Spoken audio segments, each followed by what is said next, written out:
Bonjour à tous et bienvenue sur notre chaîne. On se retrouve aujourd'hui pour la présentation du 15e arcane majeur, le diable, l'ange déchu. Grosso modo, on peut dire que cette carte symbolise les forces et les faiblesses enfouies à l'intérieur de l'homme. Le diable nous renvoie aux instincts primaires, aux pulsions de l'être humain. Il renvoie à ce que l'on ne maîtrise pas en fait.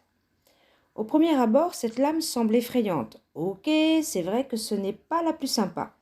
Néanmoins, n'oublions pas que dans chaque lame du tarot, il y a du positif.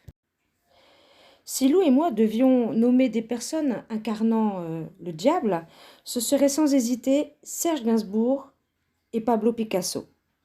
Pas forcément pour les mêmes raisons, mais ça leur ressemble tellement. Donnez-nous votre avis en commentaire et si vous avez d'autres suggestions à nous faire, ça nous intéresse.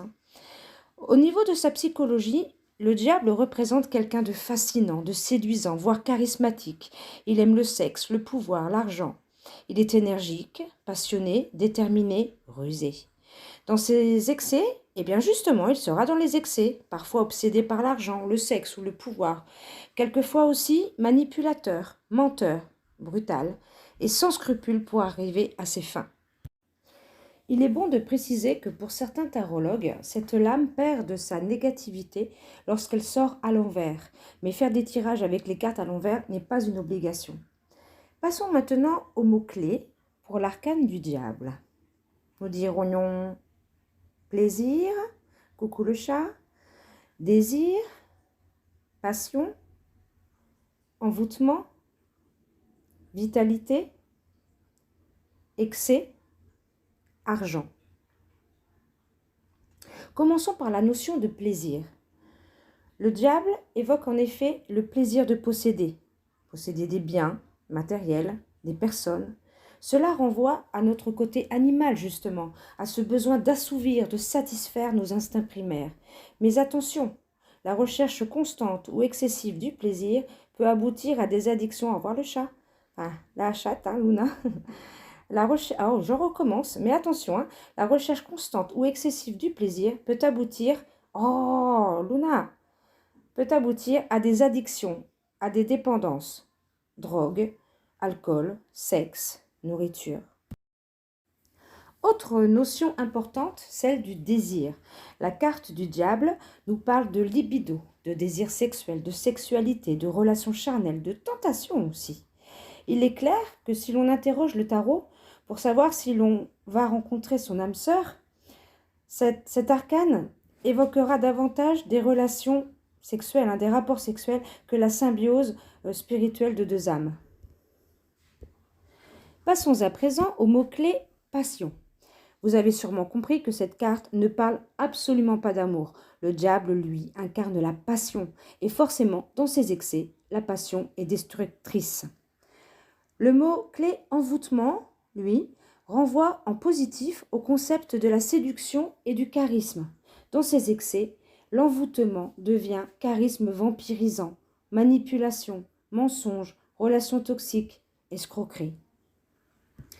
Avec le mot-clé vitalité, on arrive à ce qui apparaît comme l'aspect le plus positif peut-être du diable. Cette lame, dans le tarot, évoque en effet une énergie puissante, la vitalité du corps, de la matière, des sens physiques.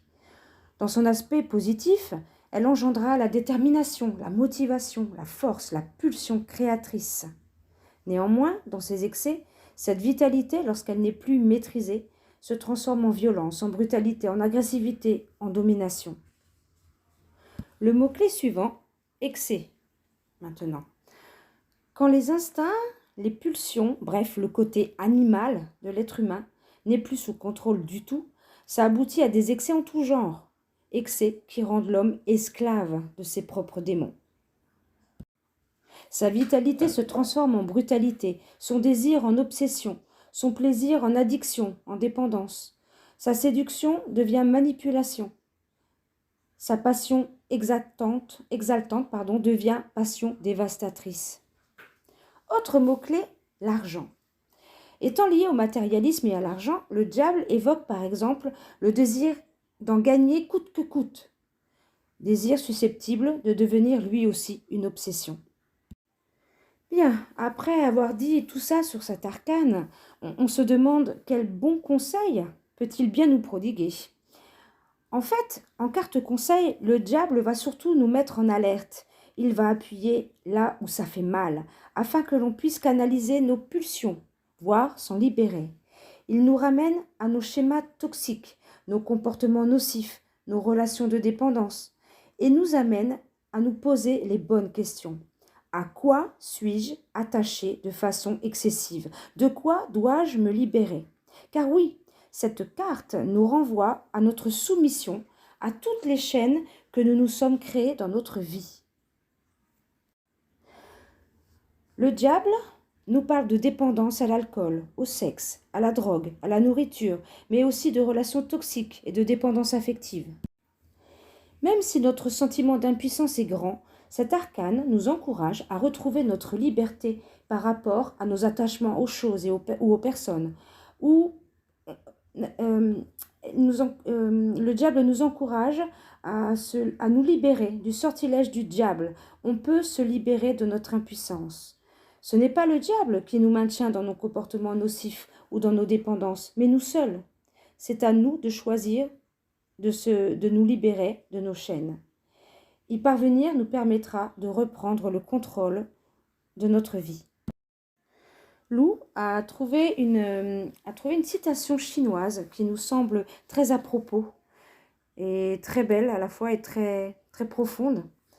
Elle dit « Se vaincre soi-même, c'est le moyen de n'être pas vaincu par les autres. Se maîtriser soi-même, c'est le moyen de n'avoir pas d'autres maîtres. » Waouh! Cette citation illustre bien la carte du diable, non? Et ce qu'il peut donner en conseil. Bon, dans un contexte plus soft, pour terminer sur un truc un petit peu plus léger, cet arcane du diable peut simplement nous encourager à faire preuve de motivation ou de détermination, ou à l'inverse. Le diable peut nous conseiller de maîtriser davantage nos pulsions, ou encore il peut nous inviter à ne pas céder à la tentation de façon impulsive. Voilà, c'est tout pour aujourd'hui. On vous dit à très bientôt. N'oubliez pas de liker si vous avez aimé. Bisous!